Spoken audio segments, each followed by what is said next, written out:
Hi everybody. The project I'm doing today is for some canisters in my kitchen.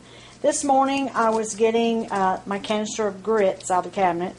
I mean, really, what Southern cook doesn't have a canister for her grits? And I had some old labels on there that were the sticky labels, and I've noticed they were getting a little ragged. So I thought, why not use my vinyl? So I'm going to use my brown vinyl, and you noticed I've got it kind of hanging off the end of the 12 by 12 mat. I didn't want to cut the sheet because I really didn't know how much I was going to use, and I wanted to save as much as possible.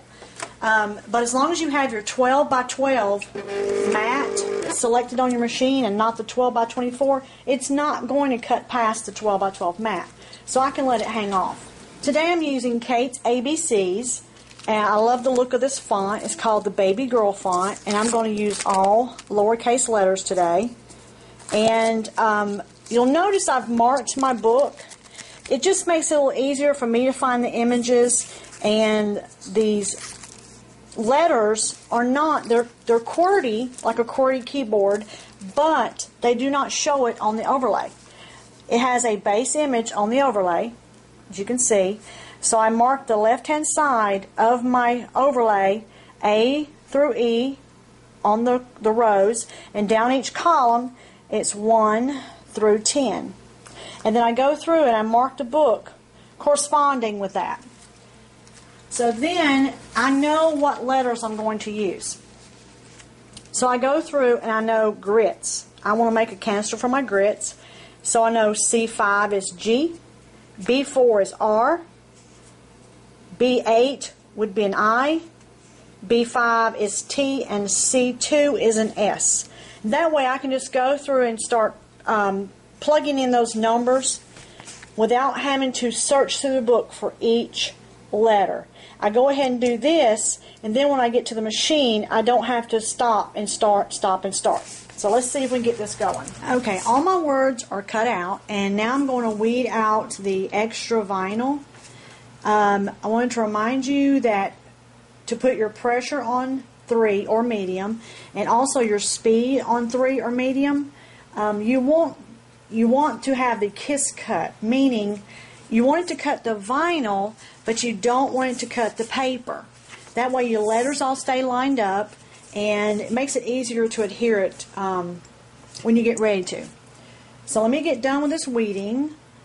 You see, I just used my hook, and I'm taking out all the extra vinyl in between the letters right now, and then I will take off the extra on the outside of the lettering. So let me see how quickly I can do this. And you may have to test a small piece of vinyl first, a small little letter or image with your particular machine, because all the Cricuts are they're calibrated very close to each other, but on occasion you might have one that, you know, you may have to move yours up a notch or down a notch to make it have the correct setting for the kiss cut. But for most of them, I have heard other people say that 3 and 3, or medium and medium, are the best results that they get. So see, I just pulled that off, and there are my words. My 10X sugar, my brown sugar, my cornmeal. So let me get finished with all of this, and then I will show you the finished product. Okay, I have all my lettering weeded, and I have the transfer tape on top. And these are the set of canisters I have had for a long, long time.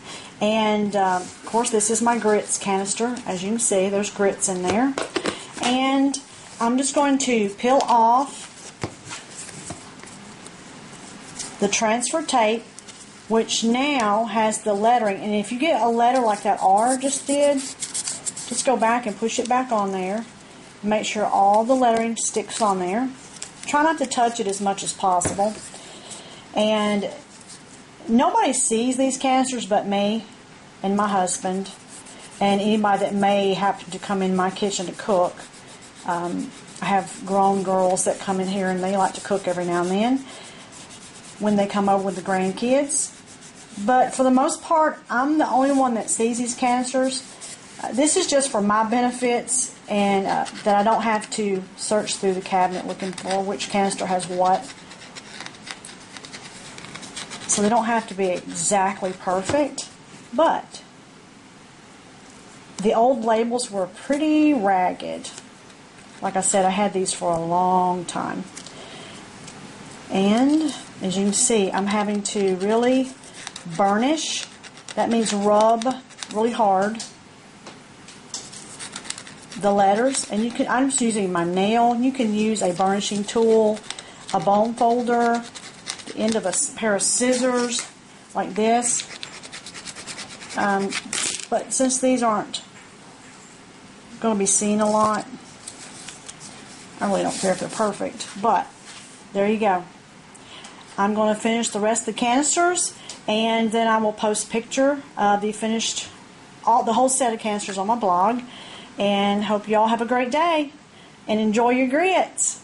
Bye.